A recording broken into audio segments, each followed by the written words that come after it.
प्यारे दर्शकों नमस्कार। मैं आप सबका मित्र गोपाल श्रीवास्तव आपके अपने पसंदीदा कार्यक्रम गुलदस्ता में एक बार फिर से आप सभी का हार्दिक स्वागत करता हूं। मित्रों, आज हम एक ऐसे महान लेखक के बारे में जानेंगे कि जिनका कहना था कि मैं एक मजदूर हूं और जिस दिन मैं न लिखूं उस दिन मुझे रोटी खाने का कोई अधिकार नहीं है। जी हाँ, आज हम उस शख्सियत और की बात करेंगे जिनके रचनाएं हम प्राइमरी स्कूल से लेकर के पीएचडी तक के शोधार्थी उसको पढ़ते हैं और उस पर अपना शोध जारी करते हैं, जिनके बारे में कहा जाता है कि लेखक तो बहुत हुए परंतु समाज और लोगों के जीवन और उनके कष्टों एवं भावनाओं के बारे में जितने शानदार तरीके से, महनीय तरीके से उन्होंने कहानी और कथाओं के माध्यम से इसे व्यक्त किया है और अपने समाज को दर्पण दिखाने का कार्य किया है, इतनी महारत के साथ शायद कोई दोबारा ऐसा न कर पाए।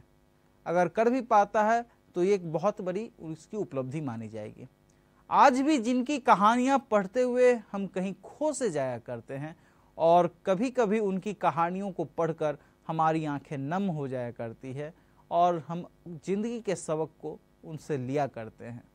जी हाँ, हम बात कर रहे हैं हिंदी साहित्य के मशहूर उपन्यासकार और लेखक और एक बेहतरीन शख्सियत मुंशी प्रेमचंद जी के बारे में। मुंशी प्रेमचंद के बारे में विस्तार से जानने से पहले हम अपने दर्शकों को यह बताना चाहेंगे कि मुंशी प्रेमचंद आखिर में कौन थे, वो क्या चीज थे। साहित्य जगत में रुचि रखने वाला हर शख्स मुंशी प्रेमचंद जी के नाम से परिचित होगा, लेकिन बहुत ही कम लोग हैं जो उनका असली नाम जानते हैं। तो मैं अपने दर्शकों को बताता हूं कि मुंशी प्रेमचंद का असली नाम धनपत राय श्रीवास्तव था। जी हां, धनपत राय श्रीवास्तव। इनका जन्म सन 31 जुलाई 1880 ईस्वी में उत्तर प्रदेश राज्य में स्थित वाराणसी शहर में हुआ था, जिसे हम काशी के नाम से भी जानते हैं। उसी वाराणसी शहर के समीप एक छोटा सा गांव है लम्ही, जहां पर उनका जन्म हुआ था। बचपन में प्रेमचंद के घर वाले प्रेमचंद जी को धनपत या नवाब नाम से पुकारा करते थे। इनके पिता का नाम मुंशी अजायब लाल और माता का नाम आनंदी देवी था। जिस समय प्रेमचंद का जन्म हुआ था उस समय अपना देश भारत एक अलग दौर देख रहा था, जहां भारत में अंग्रेजों के खिलाफ प्रथम स्वतंत्रता संग्राम का युद्ध असफल रहा था, जिस कारण से अंग्रेज अत्यधिक तरीके से, जितना वो पहले नहीं करते थे उससे कहीं अधिक क्रूर तरीके से बर्बरता और सौतेलेपन का शिकार हम लोगों को बना रहे थे, जिसके कारण अंदर ही अंदर अंग्रेजों के विरुद्ध हम भारतीयों के मन में क्रोध और द्वेष का भाव पनप रहा था और राष्ट्र भावना, राष्ट्र प्रेम की भावना लोगों को एकजुट करने का काम कर रही थी। समय इस बात का गवाह रहा है कि हर व्यक्ति के जीवन में कुछ न कुछ परेशानी आती है और खास करके जो खुदा के नेक बंदे होते हैं, यानी कि भगवान के जो बहुत ही प्यारे होते हैं, भगवान उन्हें अलग प्रकार की, हर अलग अलग तरह की कसौटियों पर कसता है और उनके जीवन में कुछ न कुछ हमेशा दुख देता रहता है। इस बात पर मुझे महाभारत का एक प्रसंग याद आ रहा है कि जब भगवान श्री कृष्ण ने अपनी बुआ कुंती से कहा कि मांगो बुआ, आप क्या मांगती हो, तो इस पर कुंती ने उनसे कहा था कि हे माधव, आप हमें क्या दोगे। ये घटना महाभारत युद्ध के बाद की है कि हे माधव, आप मुझे क्या दोगे, मेरे पास हर चीज़ है, लेकिन अगर आप फिर भी कुछ देना चाहते हैं तो मेरी जिंदगी में समय समय पर थोड़ी बहुत दुख दिया कीजिए। ये बात सुनकर श्री कृष्ण मुस्कुरा उठे। उन्होंने कहा कि बुआ, आप ऐसा क्यों बोल रही हो।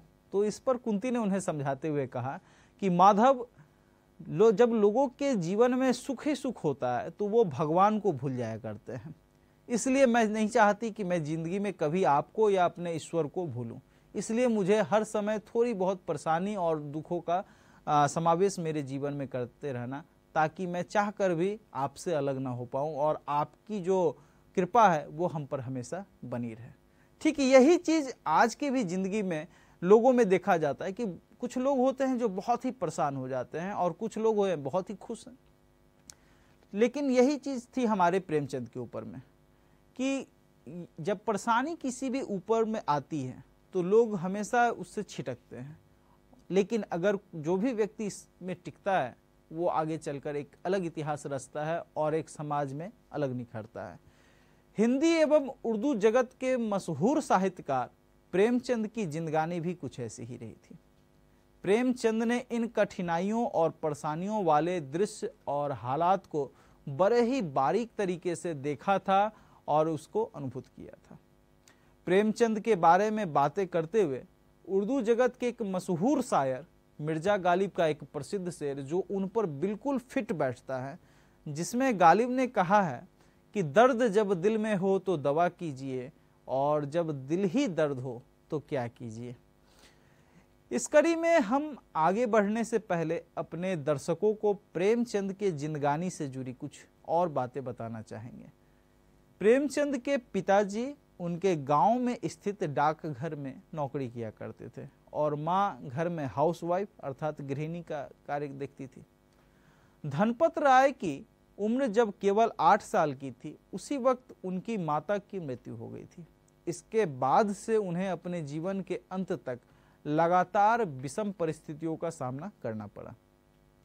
यह घटना घटित होने के बाद प्रेमचंद के पिता ने दूसरी शादी कर ली थी, जिसके कारण प्रेमचंद को मां का वह प्रेम और स्नेह चाहते हुए भी नहीं मिल पाया।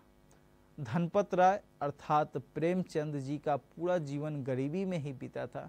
कहा जाता है कि उनके घर में इतनी भयंकर गरीबी थी कि पहनने के लिए ना अच्छे कपड़े होते थे और ना ही खाने के लिए पर्याप्त भोजन मिलता था। इन सब के अलावा घर में जो सौतेली माँ, उनके पिता ने जो दूसरा ब्याह किया था, वो जो माँ थी सौतेली, उनका भी व्यवहार हालत को अत्यधिक खस्ता करने वाला था। प्रेमचंद के पिता ने केवल 15 साल की छोटी सी आयु में प्रेमचंद का विवाह करा दिया था। पत्नी उम्र में उनसे बड़ी थी।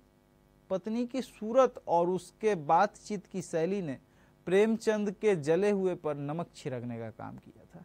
उन्होंने स्वयं अपने बारे में लिखा है, अपनी पत्नी के बारे में, कि उम्र में वह मुझसे ज़्यादा थी। जब मैंने उसकी सूरत देखी तो मेरा खून सूख गया। उसके साथ साथ वो जवान की भी मीठी न थी। जवान की मीठी कहने का मतलब कि उसको बोलने का तरीका उतना अच्छा मालूम नहीं था। हमेशा कड़वा बोलना, खिटपिट खिटपिट करते रहना, ये उसका व्यवहार था।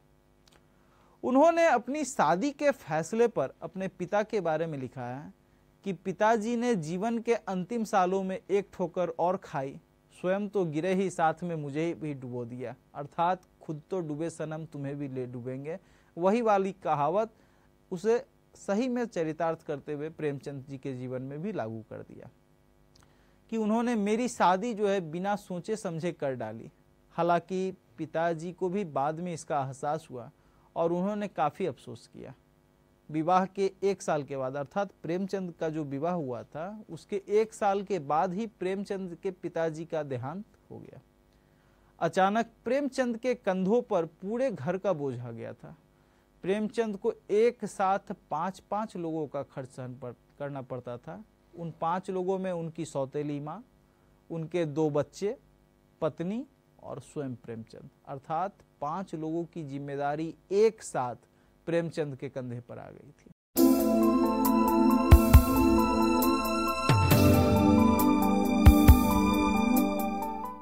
प्रेमचंद की आर्थिक विपत्तियों का अनुमान इस घटना से लगाया जा सकता है कि पैसे के अभाव में उनके पास जो उनका इकलौता कोट था, जिसे वो ठंड के दिनों में पहना करते थे, उसे भी बाजार में आधे से भी कम दाम पर बेचना पड़ा। उन्होंने जो भी किताबें, उन्हें पढ़ने का चूंकि बहुत ही ज़्यादा शौक था, जिस कारण से उनके घर में एक किताबों का अंबार लगा रहता था, उन पुस्तकों को भी उन्होंने कुछ पैसों के लिए बाजार में बेच दिया। एक दिन तो हालत ऐसी हो गई थी कि वे अपनी सारी पुस्तकों को लेकर के एक बुक सेलर के पास पहुंच गए थे, जो उनकी खुद की लिखी हुई थी। आप विश्वास नहीं करेंगे कि जो उनकी खुद की लिखी हुई थी और जो वो पढ़ाई के लिए अपने पास हमेशा रखा करते थे, प्रिय बुक, उन पुस्तकों को लेकर के वो अपने एक बुक सेलर के पास पहुंच गए कि भाई इसे ले लो और हमें कुछ पैसे दे दो। वहीं पर प्रेमचंद जी को एक हेडमास्टर मिले जो किसी विद्यालय में प्रधानाध्यापक थे। वो जब इस घटना को देखे और प्रेमचंद जी से बात किए तो वो प्रेमचंद की बुद्धिमत्ता को देखते हुए बहुत ही प्रसन्न हुए, और चूंकि उन्हें उन दिनों एक अध्यापक की जरूरत थी इसलिए उन्होंने प्रेमचंद जी को पठन पाठन के लिए प्रस्ताव दिया कि आप हमारे विद्यालय में आकर बच्चों को पढ़ाइए। यह बात सुनकर के प्रेमचंद जी ने फौरन हाँ की और वो उनके यहाँ एक अध्यापक के पद पर, उनका जो विद्यालय था वहाँ पर अध्यापक के रूप में उन्होंने कार्य करना शुरू कर दिया, जिससे उन्हें कुछ आर्थिक सहायता मिलने लगी और उनकी घर की जो गृहस्थी थी वो किसी तरह से चलने लगी। अब हम आपको बताएंगे कि प्रेमचंद की शिक्षा कैसी रही थी। प्रेमचंद ने अपनी पढ़ाई मैट्रिक तक किसी तरह से गरीबी के साथ लड़ते हुए अपने गांव से दूर बनारस में जाकर के उन्होंने किया। वो वहां जाने के लिए नंगे पांव जाया करते थे। आप इस बात का अंदाजा लगा सकते हैं कि उनके पांव में पहनने के लिए जूते तक नहीं हुआ करते थे। वो खाली पैर जाकर के अपने कॉलेज में, अपने स्कूल तक जाया करते थे। कॉलेज तो उन्होंने बाद में जाना शुरू किया, पहले वो अपने स्कूल गए, वहाँ पर वो खाली पांव जाया करते थे और इस तरह से उन्होंने 10वीं की पढ़ाई कंप्लीट की। और इसी बीच पिताजी का भी देहांत हो गया। चूँकि पढ़ने का शौक था और उनको ख्वाहिश था कि वो आगे चलकर एक वकील बने, मगर गरीबी ने उन्हें आर्थिक रूप से इस तरह तोड़ दिया था कि वो चाह कर भी अपनी मंशा को पूरा नहीं करते। लेकिन फिर भी पढ़ने और कुछ अलग करने की ललक और चाह ने उन्हें अपने उस मुकम्मल जो उनका एक स्थिति था, उनकी जो चाह थी, उससे अलग नहीं होने दिया। स्कूल आने जाने के झंझट से बचने के लिए एक वकील साहब के यहाँ उन्होंने ट्यूशन की पढ़ाई उनके बच्चों को पढ़ाना शुरू कर दिया और उन्हीं के घर पर एक कमरा लेकर रहने लगे। ट्यूशन पढ़ाने का जो खर्चा था, दरमाहा था, वो उनको 5 रुपया मिला करता था उस जमाने में। उस 5 रुपये में से वो 3 रुपये घर वालों को दे दिया करते थे और 2 रुपये से अपने ज़िंदगी की गाड़ी को आगे बढ़ाते रहते थे। यानी कि उनका पूरे महीने का जो खर्च था वो 2 रुपये में किसी तरह से काट लिया करते थे। 2 रुपया से क्या होता? उस समय भी आज की तरह ही महंगाई का दौर था। आज का दौर एक अलग दौर है, उस समय का दौर एक अलग दौर था। इस बात से आप समझिए एक छोटा सा कि महंगाई को अगर हम नापा जाए तो कहा जाता है कि ये पुराने ज़माने में भी था और आज भी ये चीज़ें देखी जाती है कि 5 लोगों का परिवार जो है, जिस परिवार की आमदनी 1 तोला सोना यानी कि 10 ग्राम सोने का जो वर्तमान में मूल्य चल रहा है, उसके हिसाब से किसी भी परिवार के महंगाई में उसका परिवार कैसे चलेगा, उसको कितने रुपए मिलने चाहिए ताकि उसका परिवार आराम से चल सके, तो ये इस 1 तोला सोना के हिसाब से तय किया जाता है। जिस तरह से आज सोना का भाव 70,000 75,000 के भाव से चल रहा है, तो आज अगर किसी परिवार की आमदनी 70 से 75,000 रुपये प्रति माह है, चाहे वो किसी भी रूप में हो, तो उसके परिवार को एक समृद्ध परिवार, मिडिल क्लास फैमिली के रूप में माना जाता है। तो ठीक उसी प्रकार से कि उस समय क्या भाव रहा था सोना का, वो इसके हिसाब से तय किया जाता है कि उसका क्या है। तो उस समय 2 रुपये से ज़्यादा का ही भाव रहा था सोना का। तो आप अंदाज़ा लगा लीजिए कि 2 रुपये में वो किस तरह से अपनी ज़िंदगी को व्यतीत करते थे। इनकी जीवन की प्रतिकूल परिस्थितियों में उन्होंने अपनी मैट्रिक यानी कि 10वीं की परीक्षा पास की थी प्रेमचंद जी ने। और अगर उनके साहित्यिक रुचि की बात की जाए तो गरीबी, अभाव, शोषण तथा उत्पीड़न जैसी जीवन की प्रतिकूल परिस्थितियां भी प्रेमचंद के साहित्य की ओर उनके झुकाव को रोक न सकी। कहा गया है कि पूत के पांव पालने में ही दिख जाते हैं। ठीक उसी प्रकार साहित्य के प्रति रुचि और समर्पण का भाव उनके बचपन के दिनों में ही प्रेमचंद के अंदर देखने को मिल गया था।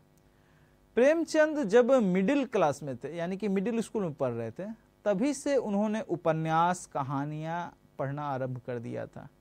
उनके गांव के एक मौलवी साहब, गांव में एक कोई मदरसा था, वहाँ के मौलवी साहब अन्य बच्चों के साथ साथ प्रेमचंद को भी उर्दू पढ़ाया करते थे, जिस कारण बचपन से ही प्रेमचंद को एक अच्छी उर्दू आती थी। प्रेमचंद को नॉवेल और उर्दू उपन्यास पढ़ने का ऐसा सुरूर छाया कि उन्होंने एक बुक सेलर के दुकान पर नौकरी कर ली और साथ साथ उन्होंने कभी कभी शाम में जाकर के वहाँ बैठा भी करते थे। और मात्र 2-3 साल के अंदर ही उन्होंने सैकड़ों नॉवेल यानी कि सैकड़ों उपन्यास, कहानियाँ, इन सारी चीज़ों को उन्होंने पढ़ डाला। यानी कि उनके दुकान पर, बुक सेलर के दुकान पर जो चीज़ें उपलब्ध थी, जो भी किताबें उपलब्ध थी, उन सब को उन्होंने मात्र 2-3 साल के अंदर में ही पढ़ डाला था।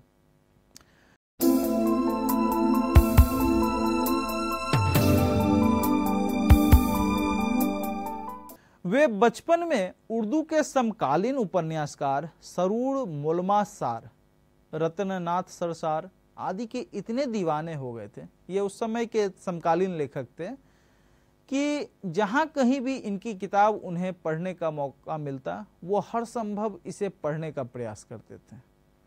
उनकी रुचि इस बात से आप समझ सकते हैं कि एक किताब को पढ़ने के लिए प्रेमचंद, जिन्होंने जिंदगी में तंबाकू या कोई अन्य नशा नहीं किया, हमेशा इन चीज़ों का विरोध करते थे, इसके बाद भी उन्होंने एक तंबाकू वाले से सिर्फ इस बात के लिए दोस्ती कर ली कि उसके पास जो मौजूद किताब है तिलिस्मे होशरुबा, वो हमें पढ़ने को मिल जाए।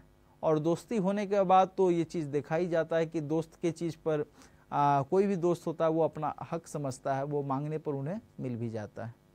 तो प्रेमचंद जब दोस्ती किए उस तंबाकू वाले से, तो उन्होंने उससे वो किताब मांगा और किताब पढ़ने के लिए ही उनसे ये दोस्ती आगे तक लगातार चलती रह पाई। ये उनका किसी भी चीज़ को प्राप्त करने का एक इरादा को दर्शाता है। 13 वर्ष की छोटी उम्र से ही प्रेमचंद ने लिखना आरंभ कर दिया था। शुरू में उन्होंने कुछ नाटक लिखे, फिर बाद में उर्दू में उपन्यास लिखना आरंभ कर दिया। इस तरह उनका साहित्यिक सफर शुरू हुआ, जो मरते दम तक उनके साथ साथ बना रहा। जिंदगी में साहित्य सफर के साथ साथ उनके जीवन गृहस्थी की गाड़ी भी चल रही थी, जो कि काफी कष्ट भरी थी। उनके पिता ने अच्छे जीवन की कल्पना में अपने पुत्र की शादी तो कर दी थी, लेकिन यह दांव बिल्कुल उल्टा पड़ गया था।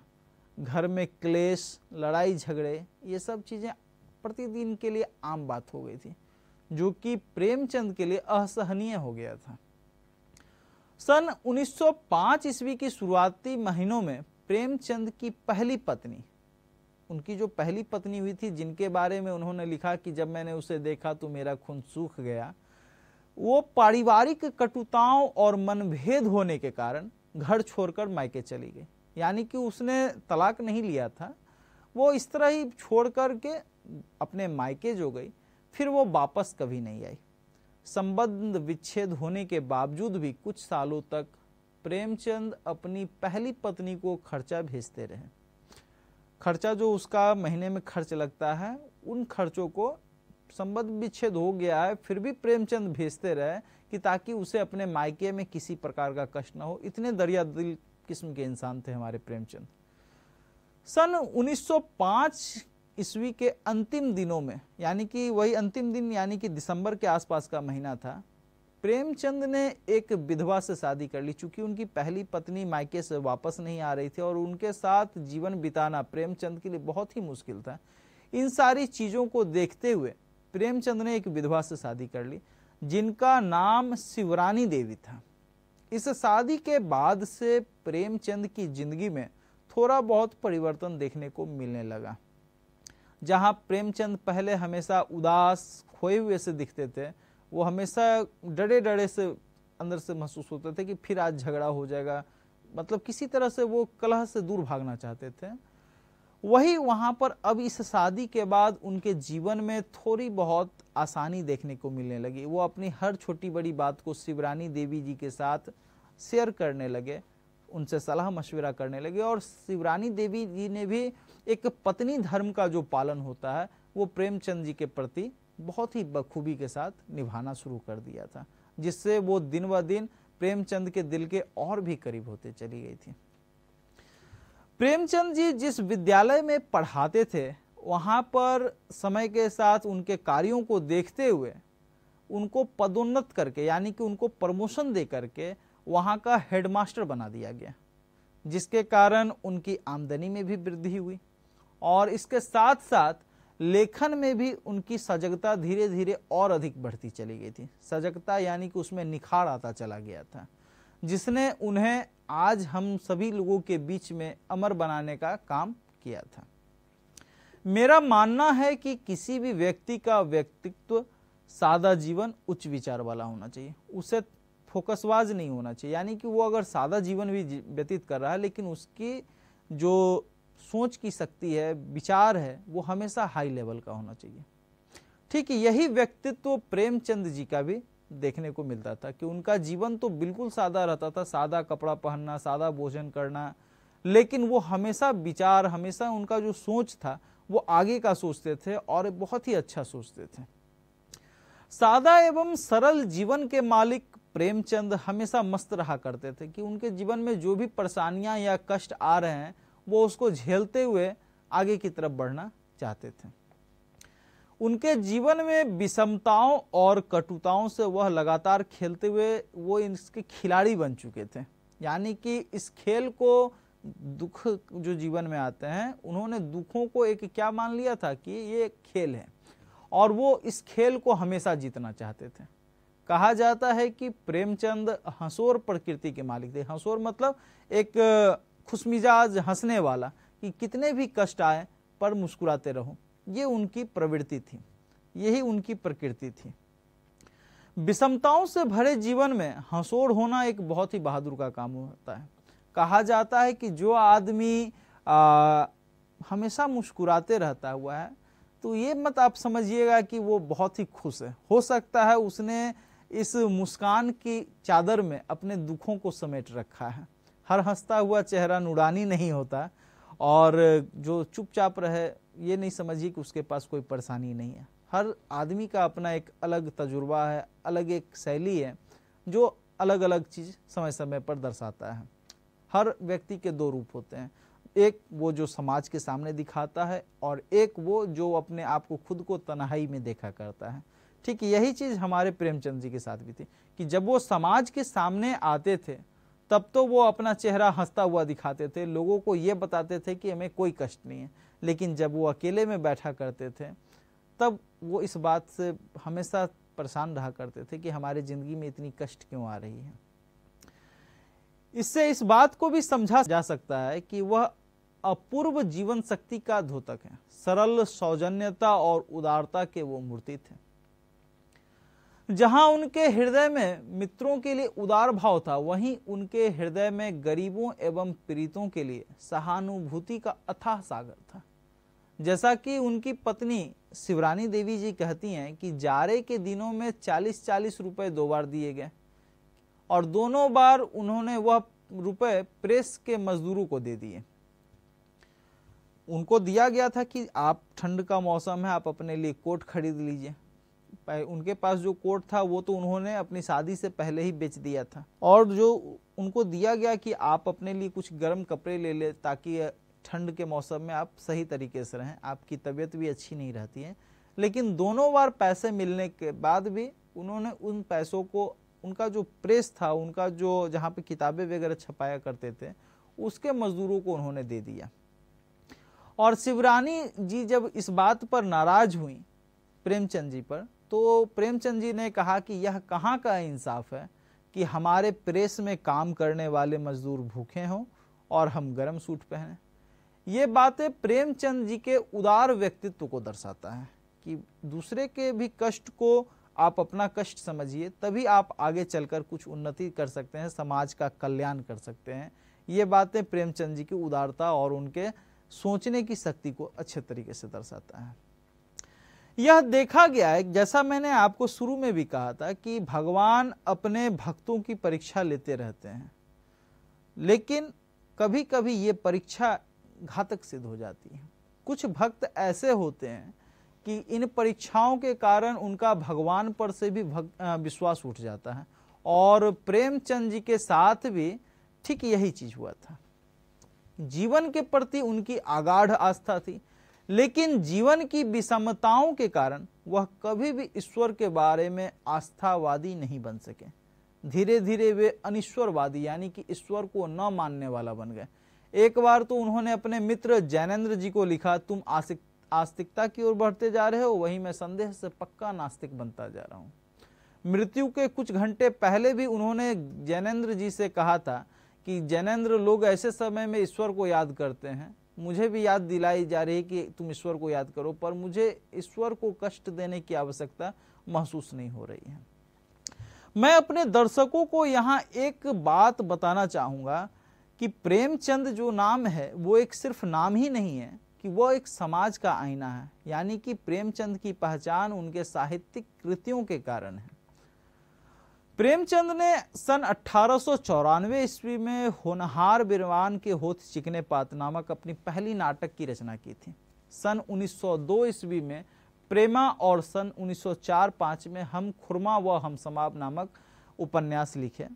इन उपन्यासों में विधवा जीवन और विधवा समस्या का चित्रण प्रेमचंद ने बहुत ही अच्छे तरीके से उन्होंने किया था। जब कुछ उनके जीवन में आर्थिक निश्चिंतता आई तो 1907 में उन्होंने 5 कहानियों का संग्रह सोजे वतन यानी कि वतन का जो दुख है उसके बारे में उन्होंने रचना की।